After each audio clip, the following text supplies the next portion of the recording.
asked whether I'm Irish, and then someone came back very fast and said, no, he's Scottish. Well, I said to myself, certainly I share the same common gene pool. We're both Gaels, and it was the Irish crossing the Irish Sea from Ireland who populated the Highlands of Scotland. So if you'll bear with the fact that I'm from the Highlands instead of from across the Irish Sea the other way, I'll feel rather more comfortable. I'm trying to feel as comfortable as I can possibly make it after that introduction.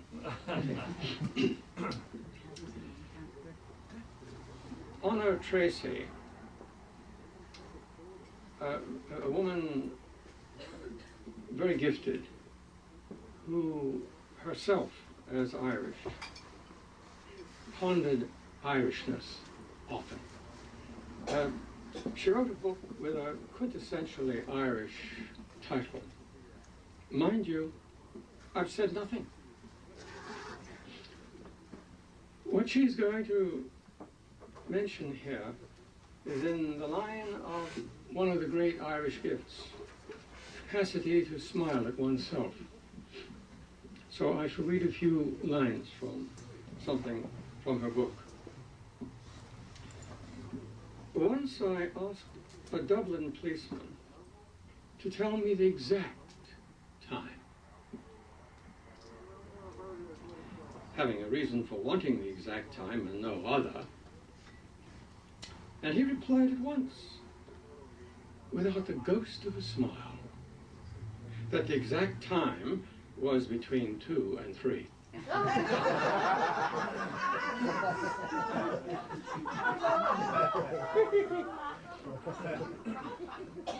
On another occasion, I printed a story which I overheard one Irishman telling to another. It was a nice little story, and one that breathed out the very soul of Ireland. In the days of petrol rationing, gasoline rationing, some men were asking the landlord of a pub where they could get petrol on the black market. A sergeant of police, heard them and advised them to go up the road to a certain garage. And they thanked him profusely and set off. In no time at all, they were back, crestfallen, to report a failure. Hardly able to believe his ears, the sergeant asked if they'd revealed who had sent them. And they answered that they had. "There's Ireland for you," said the policeman bitterly. "No respect for the law at all."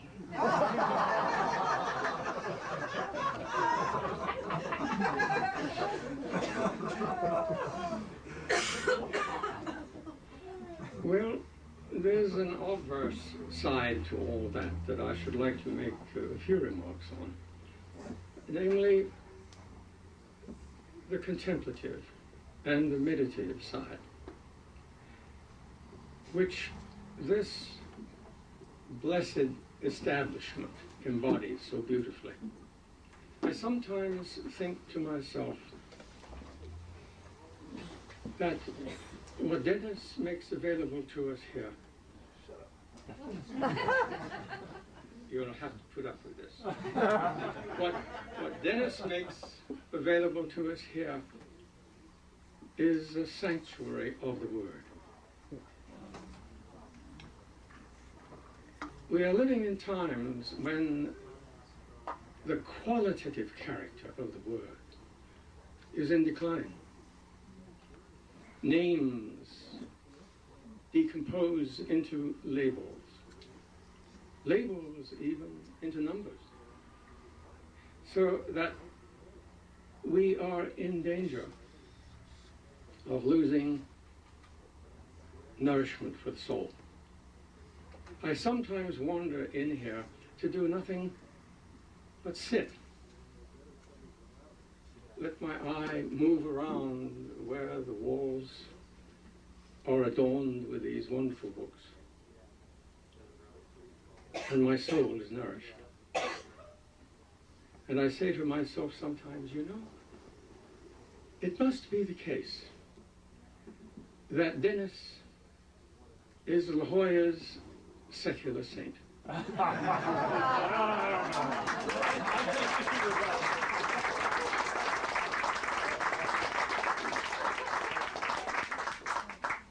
no shortage of those who will choose to differ. I'd like to read a little from James Stephens. This is perhaps the finest poem that he wrote. It's called The Goat Paths. The crooked paths go every way upon the hill.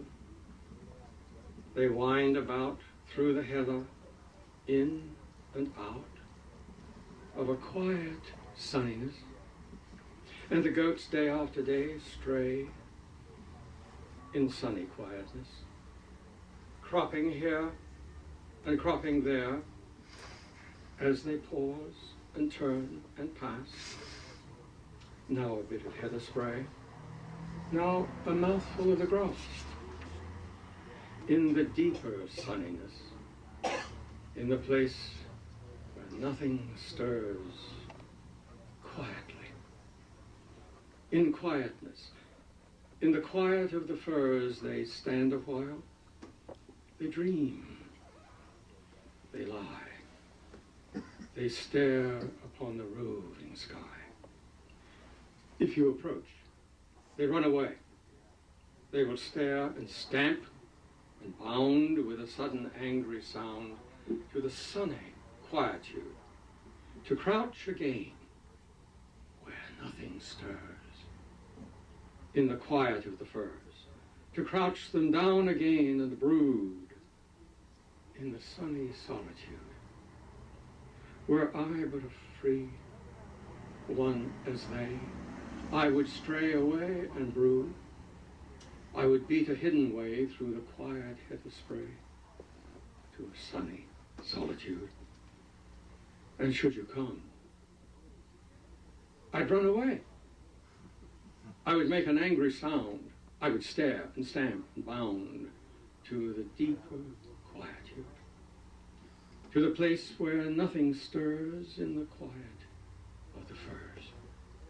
In that airy quietness, I would dream as long as they, through the quiet sunniness, I would stray away and brood all among the heather spray in a sunny solitude.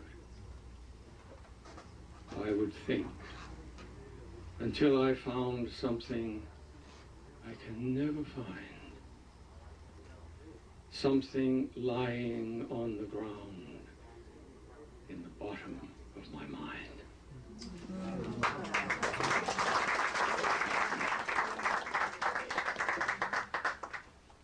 Perhaps some of you know his poem, What Thomas Said in a Pub. I saw God. Did you doubt it? Do you dare to doubt it? I saw the Almighty Man.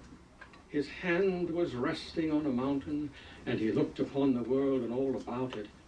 I saw him plainer than you see me now. You mustn't doubt it. He was not satisfied. His look was all dissatisfied. His beard swung on a wind far out of sight behind the world's curve. And there was light most fearful from his forehead, and he sighed. That star went always wrong. And from the heart, I was dissatisfied. He lifted up his hand. I say he heaved a dreadful hand over the spinning earth. Then I said, stay, you must not strike it, God. I'm in the way, and I will never move from where I stand. He said, dear child, I feared that you were dead. And he stayed his hand.